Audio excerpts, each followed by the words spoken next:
Programme में एक बार फिर खुशामदीद। बात हो रही थी मौजूदा सियासी सूरत हाल पे और ख़ास तौर पे पाकिस्तान तहरीक इंसाफ कल की जो रैली थी उसके ऊपर तशद्दुद हुआ और उसके ऊपर भरपूर एहतजाज भी किया गया। और अब खान साहब ने कहा कि दोबारा निकलेंगे। अब चूँकि 144 ख़त्म हो चुका है, इसके ऊपर भरपूर मजम्मत भी की गई। पाकिस्तान तहरीक इंसाफ चूँकि इलेक्शन चाह रही है, पंजाब में इलेक्शंस का शेड्यूल जारी किया जा चुका है, KP में अभी ये फैसला होना बाकी है। इस पूरे अमल में इस वक्त चूँकि एक सियासी जो एक कशमकश है उसके अंदर माली पोजीशन तो पाकिस्तान की पहले ही ख़राब थी और माशी बहरान इतना ज़्यादा था, उसमें सियासी बहरान जो है वो जन्म ले रहा है। और उसकी वजह से इस वक्त हम देख रहे हैं कि पंजाब KP जो हैं वो दोनों वहाँ पे पॉलिटिकली एक एग्रेशंस पाया जा रहा है कारकुनान के अंदर, और इसका खात्मा कैसे मुमकिन होगा, इन तमाम इशूज़ पे बात करेंगे। हमें ज्वाइन किया जनाब तैमूर जगड़ा साहब ने, सीनियर रहनुमा है पाकिस्तान तहरीक इंसाफ के, साबिक़ सूबाई वज़ीर KP के। जगड़ा साहब खुशामदीद कहते हैं आपको प्रोग्राम में। सबसे पहले बताइएगा, पाकिस्तान तहरीक इंसाफ की कल की जो रैली थी उसके ऊपर तशद्दुद हुआ। खान साहब कह रहे हैं कि जी तशद्दुद जितना मर्जी कर लें, हम इससे डरेंगे नहीं, रुकेंगे नहीं, झुकेंगे नहीं और आगे बढ़ेंगे। और वो ये कह रहे हैं कि इन तमाम तर हरबों के बावजूद आवाम को इलेक्शन से और पाकिस्तान तहरीक इंसाफ को इलेक्शन से दूर नहीं किया जा सकता। देखिए, ये तो बिल्कुल बात क्लियर है कि हुकूमत और ये PDM की सारी पार्टी, इनमें से कोई भी ऐसे नहीं है जो इलेक्शन चाहती है। इनके मुंह से एक बार बात निकली थी कि ये हर हरबा इस्तेमाल करेंगे कि इलेक्शन ना हो, और हालांकि अभी ये कहते नहीं है, लेकिन इनकी हरकतों से ये क्लियर है कि ये हर हरबा इस्तेमाल करने के लिए तैयार है कि इनको अवाम को फेस ना करना पड़े। आपने कभी पहले सुना है कि एक सूबे में इलेक्शन का ऐलान हो जाए और तब भी इंटीरियर मिनिस्टर और हुकूमत के सारे लोग और इंटरिम हुकूमत के भी सारे लोग कह रहे हो कि हमें पता नहीं कि इलेक्शन होंगे? लेकिन हमें ये भी मानना पड़ेगा कि पाकिस्तान का कोई आईन है, कोई कानून है, और अगर पाकिस्तान में वो आईन और वो कानून नाफिज है तो फिर 90 दिन के अंदर इलेक्शन होना जरूरी है। ये बात सुप्रीम कोर्ट ने भी कह दी। ये जो इन्होंने हरकतें की है, ये जो कल इन्होंने जुल्म का मुजाहरा किया है कनाल रोड पे जमान पार्क के सामने, इसका तो इंशाल्लाह एहतसाब होगा, इनकी बहुत सी बातों का एहतसाब होगा। लेकिन सबसे पहले हमने अवाम के पास जाना है, क्योंकि जिस क्राइसिस में पाकिस्तान है उसका एक ही हल है कि एक मुंतखब हुकूमत जिसके पास 5 साल का मैंडेट हो वो आए, अवाम का उन पे कॉन्फिडेंस हो और वो पाकिस्तान के ये संगीन क्राइसिस।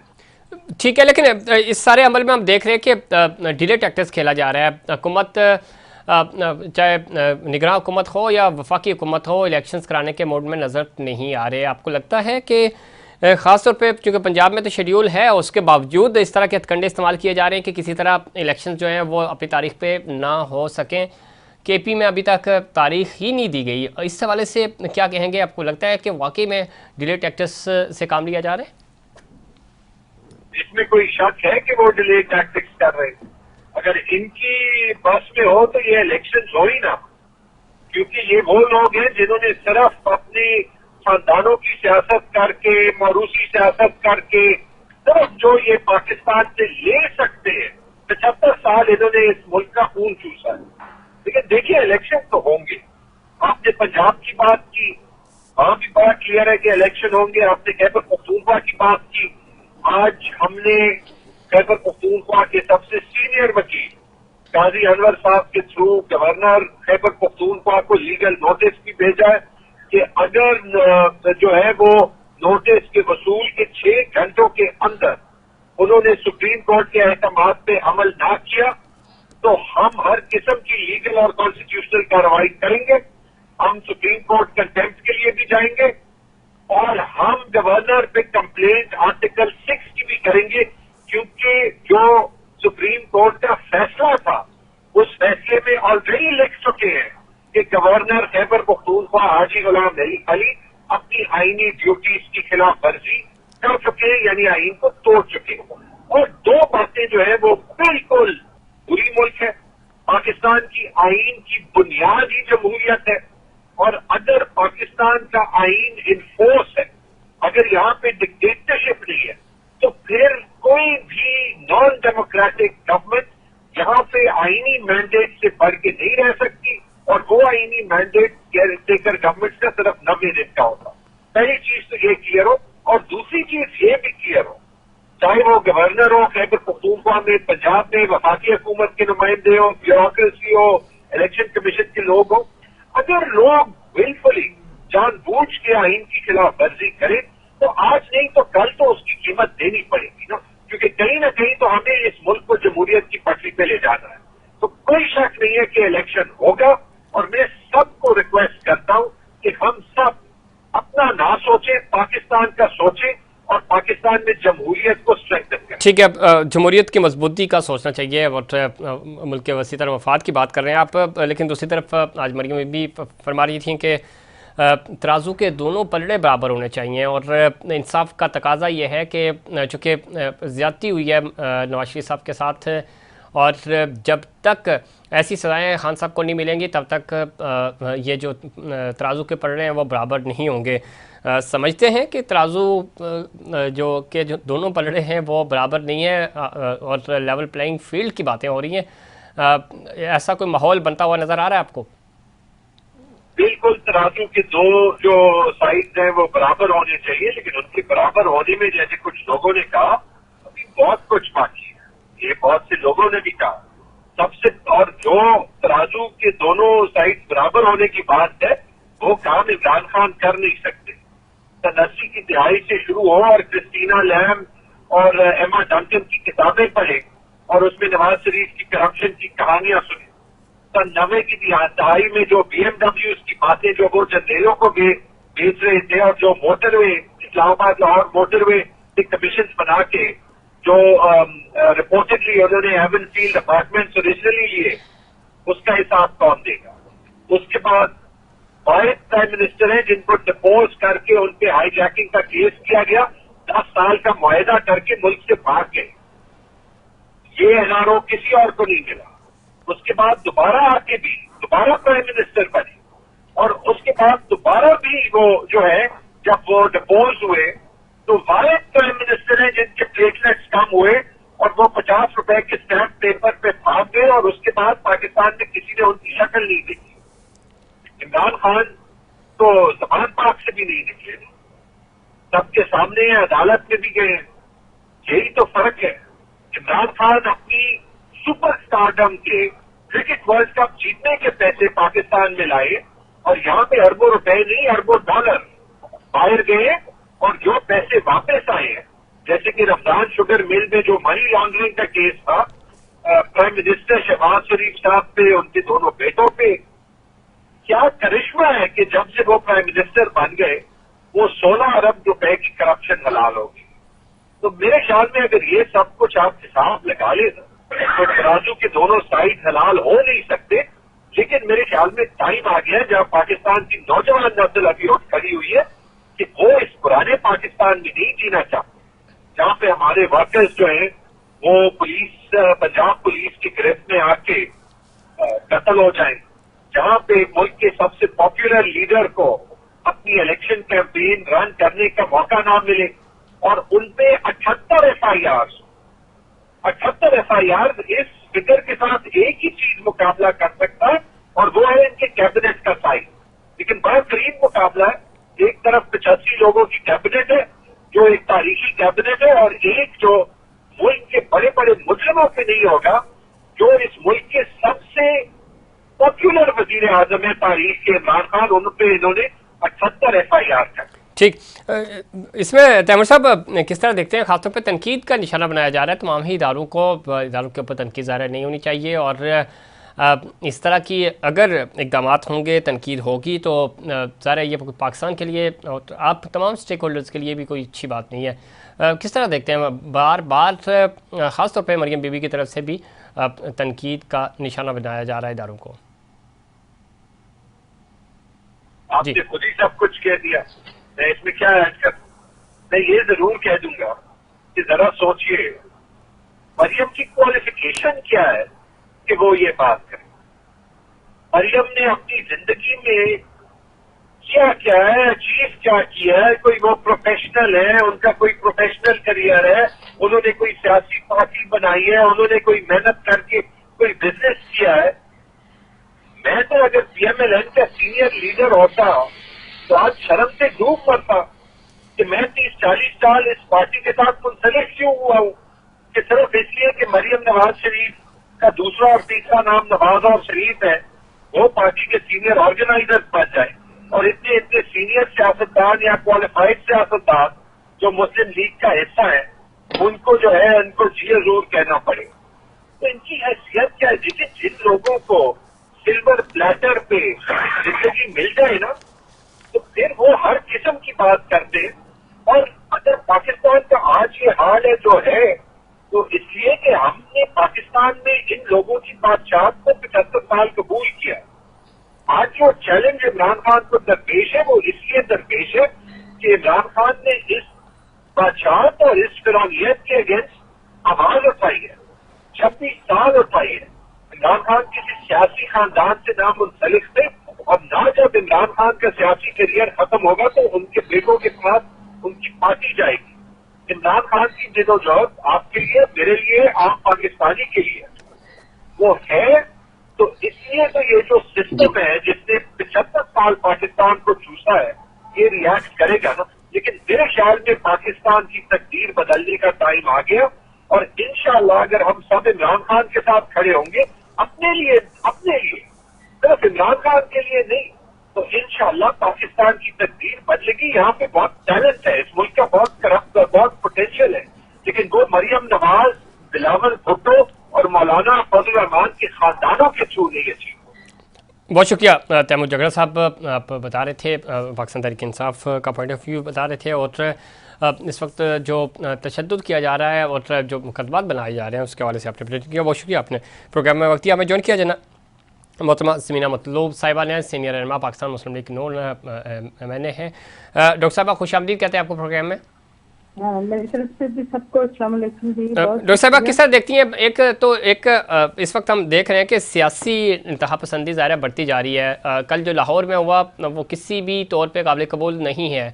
कोई भी पॉलिटिकल पार्टी हो, कोई भी अदवार हो, ज़ाहिर कारकुनान के ऊपर इस तरह तशद्दुद नहीं करना चाहिए कि किसी की जान चली जाए। लेकिन इस वक्त माहौल इतना टेंस है, आप समझती हैं कि कोई दरमियानी रास्ता निकल सकता है, हम आगे बढ़ सकते हैं, हम डायलॉग की तरफ जा सकते हैं?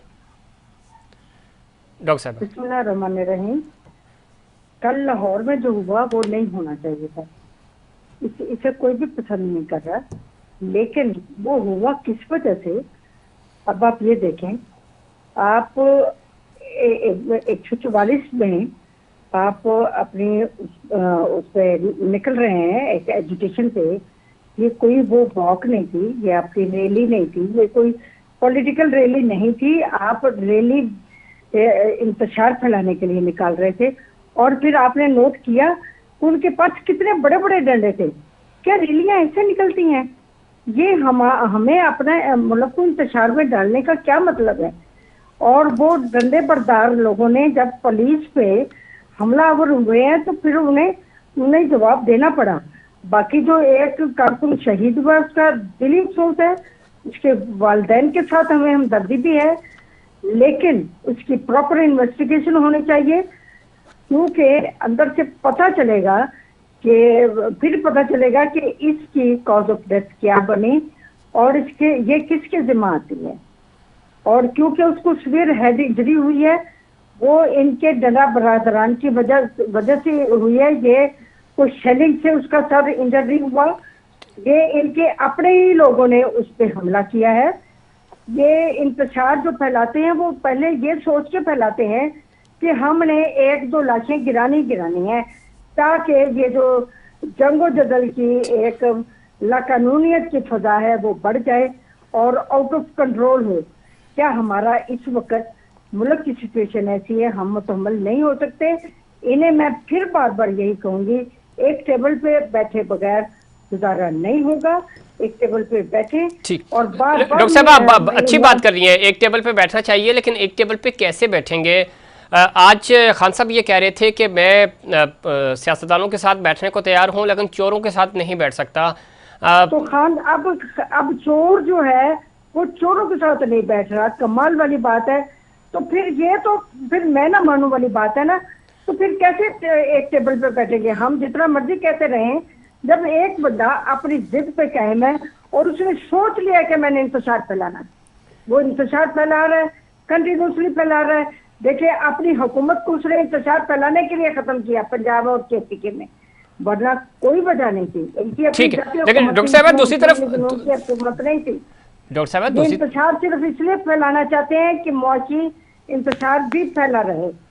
देखिए, माशी इंतशार तो ना खान साहब के लिए अच्छा है और ना ही वो आपके लिए, ना ही मुल्क पाकिस्तान के लिए। ज्यादा हमारे मुल्क को नुकसान है, हमारे लोगों को नुकसान है, और फिर लोगों का एतबार पॉलिटिकल पार्टीज पे खत्म होता जा रहा है। किसी को नहीं पता कि हमारे शमशेर कौन है, हमारे हमदर्द कौन है, मुल्क के लिए बेहतरीन पार्टी कौन सी है। अब आपके सामने है, लोग बेएतबार होते जा रहे हैं। तो इसके लिए इक़दामात करने, लोगों को अनबोर्ड करने की ज़रूरत है, और ख़ासतौर पे स्टेक होल्डर्स आप मिल बैठने को तैयार ही नहीं है। तो इसमें पीडीएम वाले तो सारे इकट्ठे बैठे हुए हैं। नहीं, पीडीएम बैठी हुई है ना, लेकिन दूसरी बड़ी जमात तो बाहर है ना। दूसरी सबसे मुल्क की सबसे बड़ी जमात ज़ाहिर है इस वक्त बाहर है, तो खाली पीडीएम के एक साथ बैठने से तो काम नहीं चलेगा ना। मेरी बात सुने, जो सबसे बड़ी जमात का जो हेड है, चेयरमैन है जी, वो ही इनकार किए जा रहा है। बाकायदा इल्जाम तराशी आप बंदे पे कर रहा है। वो किसी एक बंदे की तारीफ करता है? किसी की नहीं करता। वो अपने आप को 100% समझता है, और उसको जो समझता है कि जो मुझे डंडे के साथ लेबल कर दिया गया सादक और अमीन, मैं वाकई सादक और अमीन हूँ। वो आपको यकीन दिला रहे हैं लोगों को मार कुटाई करके, इंतशार फैला के कि मैं सादक और अमीन हूँ। ठीक है। अच्छा, ये तो चीज़ें हैं डॉक्टर साहिबा, लेकिन पंजाब के इलेक्शंस के लिए आप तैयार हैं? चूंकि शेड्यूल तो जारी हो गया, केपी में अभी इलेक्शंस का शेड्यूल, अदालतों का जो फैसला होगा हम उसको मानने के लिए तैयार है। हम तैयार है, इलेक्शन के लिए तैयार है। इलेक्शन के लिए तैयार है, कोई मसला नहीं। हम फील्ड में हैं, मैं इस वक्त भी अपनी कॉन्स्टिट्यूएंसी में हूँ। ठीक है, मुझे हमें महीना हो गया, मैं मुस्तकिल अपने फील्ड में हूँ, और मैं एक पॉजिटिव राय रख रही हूँ। ठीक है, अच्छी बात है, अच्छी सोच है। दूसरा, साथ ही साथ चूंकि आर्मी चीफ से बिजनेस कम्युनिटी की मुलाकात हुई, उन्होंने कहा जी कि मुल्क जो है डिफ़ॉल्ट नहीं होगा, बेहतरी की तरफ जाएगा। इस अमल को आप किस तरह देखती हैं, और कोई मफाहमत की बात हो सकती है, कोई पॉसिबिलिटीज़ हैं क्या? हुकूमत कोशिश कर रही है किसी तरह पाकिस्तान तहरीक-ए-इंसाफ को इंगेज किया जाए? मुल्क में जो पंजाब में अलग तारीख को इलेक्शंस हो रहे हैं, केपी में अलग हो रहे हैं, फिर ज़रा कुछ ही महीनों के बाद नेशनल असम्बली के इलेक्शंस होंगे, तो वो अगर इन हालात में इलेक्शंस होते भी हैं तो ज़ाहिर नताइज कंट्रोवर्शियल हो जाएंगे। तो कोई दरमियानी रास्ता निकालने की कोई बातचीत हो रही है? हुकूमत इसके ऊपर कुछ सोच रही है डॉक्टर साहिबा? नहीं, फिर तो देखिए जी, इमरान खान के बयानियात आप सुन रहे हैं, उसकी बिना पे मेरा नहीं ख्याल कि कोई भी सोच रहा होगा। तीसरी बात यह है कि भाई ये तो इन्हें अक्लमंदाना स्टेप उठाना चाहिए था। हमारे तमाम के तमाम इलेक्शन एक ही टाइम में होने चाहिए पूरे मुल्क में, अलग-अलग सूबे में अलग-अलग इलेक्शन की कोई वजह नहीं रह जाती। फिर सबसे ज्यादा शोर इसमें धांधली का इसी पार्टी ने मचाना है। उसकी वजह यह है कि ये वैसे मुनासिब गैर मुनासिब बात है कि हम 2 सूबों में अब करवा रहे हैं, और बाकी तीन सूबों में हम 2 सूबों में बाद में करवाएं, और वफाक के भी बाद में करवाएं। That is not fair. ये कोई अक्लमंदाना फेल नहीं है। ये बार बार हम अपने मुल्क पे बोझ डाल रहे हैं। क्या हम इस चीज के मुतहम्मिल हैं? नहीं है। ओवरऑल आप सर्वे करें, हमारा मुल्क अभी हम समझ लें नए सिरे से हमारा मुल्क एक नए सिरे से डिलीवर हुआ, और अब थोड़ा सा ग्रो की तरफ जा रहा है। तो हम क्यों ऐसी बातें सोचते हैं? इन लोगों को पॉजिटिव सोचना चाहिए, मुल्क की बका के लिए सोचना चाहिए, मुल्क की तरक्की के लिए सोचना चाहिए। एक ही बात जायज नहीं है कि आप इंतशारी फैलाते। ठीक है डॉक्टर साहब, एक चीज़ और बड़ी इंपॉर्टेंट है, इदारों के ऊपर तनकीद नहीं होनी चाहिए, लेकिन अब देख रहे हैं मरियम बीबी भी तनकीद कर रही हैं, खान साहब भी तनकीद करते रहे हैं। तो आपको नहीं लगता कि कुछ भी है, इस तरह अगर तनकीद होगी तो रियासत पाकिस्तान ही कमज़ोर होगी? अब मेरी एक बात सुने जी, जो इमरान खान ने की वो मरियम बीबी नहीं कर रही। इस बात को आप जहन में रखें। जी, मरियम बीबी उस तकलीफ को रो रही है और उन्हीं लोगों का नाम ले रही है जिनकी वजह से मुल्क इंतशार में गया और चलती हुई हुकूमत को चलता कर दिया गया। वजीर आजम जो मुल्क की तरक्की की मनसूबा साजी कर रहा था और बेहतरीन मनसूबे बना रहा था, उसको रवाना कर दिया गया। और जिन लोगों ने किया वो सब लोग नजर में हैं और हर बंदे की इन्वेस्टिगेशन होनी चाहिए। वो तकलीफ में है इस वक्त। आप ये क्यों नहीं सोचते, वो जब उनकी माँ की डेथ के टाइम इन लोगों को उनके पास होना चाहिए था, तो वो यहाँ की जेलों में थे। क्या ये कोई इंसान अपने दुख की तकलीफ भी नहीं कह सकता? हमारे मुल्क के लिए जिन लोगों ने बुरा सोचा और बुरा किया, आज उसका मुल्क का अंजाम भी देखने वो कसूरवार हैं। हमें सबको मिलके एक आवाज उठानी चाहिए इन लोगों ठीक है। को। आखिर में डॉक्टर साहब जाते जाते अदारे काबिल कदर हैं और अदारों में चंद एक लोग जो खराबी पैदा करते हैं, अदारा अब एक या दो बंदों से नहीं होता। ठीक है डॉक्टर साहब, लेकिन दूसरी तरफ फरमाइएगा, प्रोग्राम का वक्त भी ख़त्म हो रहा है। आपको लगता है कि कोई सूरत हाल बन सकती है कि इलेक्शन जो है वो एक ही वक्त में हों, वन डे पोलिंग हो और मामला जो है वो सेटल डाउन हो जाए? मैं भी चाहती हूँ, हम सब लोग चाहते हैं।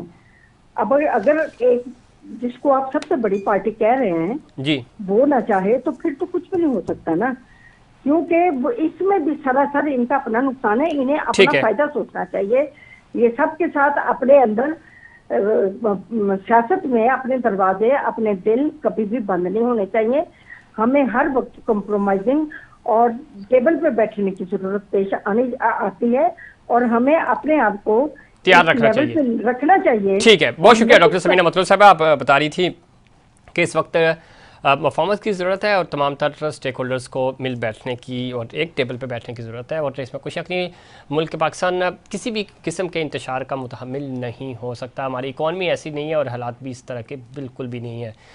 मिलजुल कर स्टेक होल्डर्स को फैसला करना होगा और मुल्क पाकिस्तान के मफाद में फ़ैसले करने होंगे। ये था हमारा आज का प्रोग्राम। उम्मीद करता हूँ दीगर प्रोग्राम्स की तरह आज का प्रोग्राम भी आपको पसंद आया होगा। मुझे और इनसाइड पाकिस्तान की पूरी टीम को दीजिए इजाज़त। अल्लाह निगहबान।